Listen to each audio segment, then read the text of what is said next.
Hi guys, today we're making barbecue rib bones. So first you're just going to take some tan colored clay and you're going to cut it into the shape of your rib, and then you can use your dotting tools to kind of etch out how many bones you want to be on your rib slab.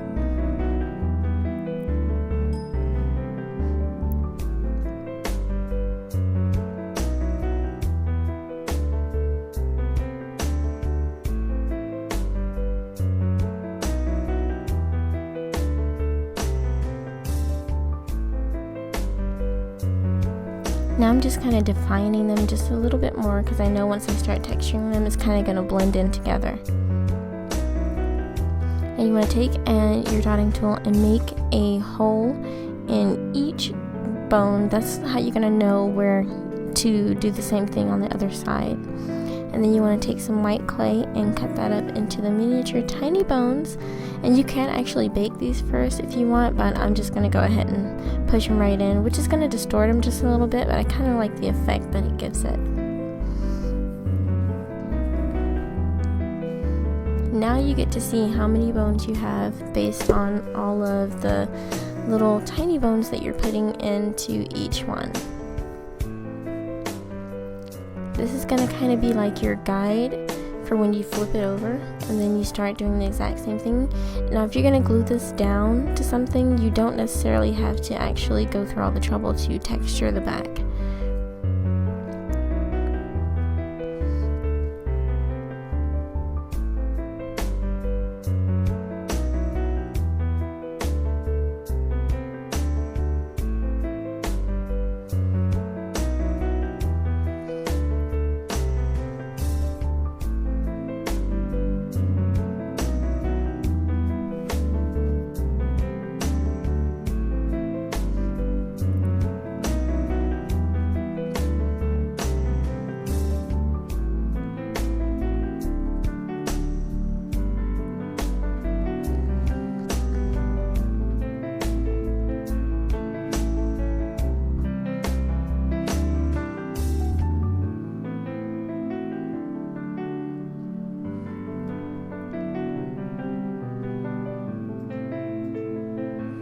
Now go ahead and take your dotting tool and just make all kinds of patterns. It's whatever you want to do. You can swirl pattern it like I'm doing over each bone to give it like a rougher texture to make it like meat.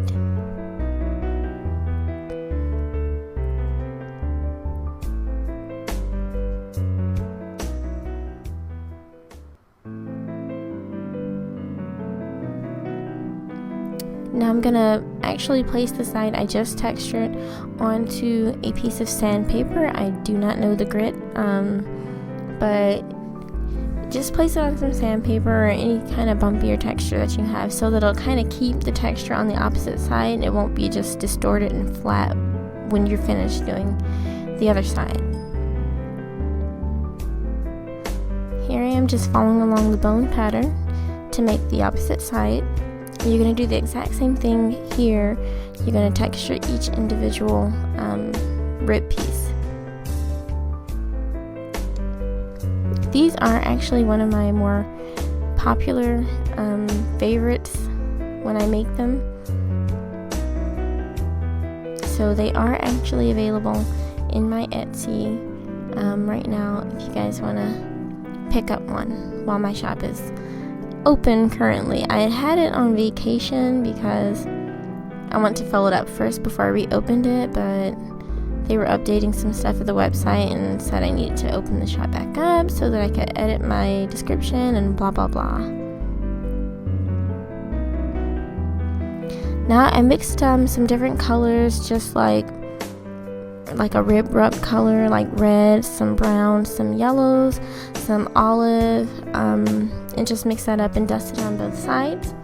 And then now I'm taking some black craft sand and I'm mixing it into some Fimo Deco gel, and I'm kind of going to go ahead and just spread that in various parts on the rib. I think it actually sticks better when you mix the craft sand into the Fimo liquid as opposed to just like dusting it with the Fimo liquid and then sprinkling it on.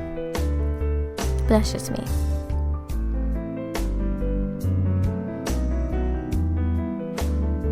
And this is what you should have so far.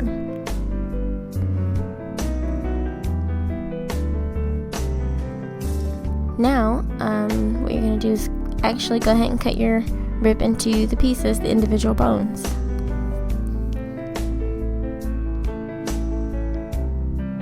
And then just go ahead and texture each side before you bake them.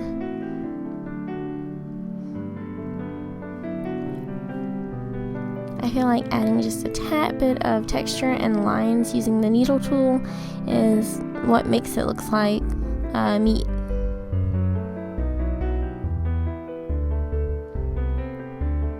Once you've done each side on each rib bone, you can go ahead and pre-bake all of your bones. And then we're going to move on to the sauce, or glaze, because it's not really like a deep barbecue sauce, it's just a glaze. Now this is what they look like once they're baked, and then I just mixed some more Fimo Deco Gel, and I did some red, some brown, a pinch of purple, pinch of black, to get kind of a barbecue sauce color. And you're just going to take your paintbrush and just kind of dab it all over on both sides. Well, do one side at a time. And this is what you should have. Then you can go ahead and bake that, glaze it, and you're done. Thanks for watching.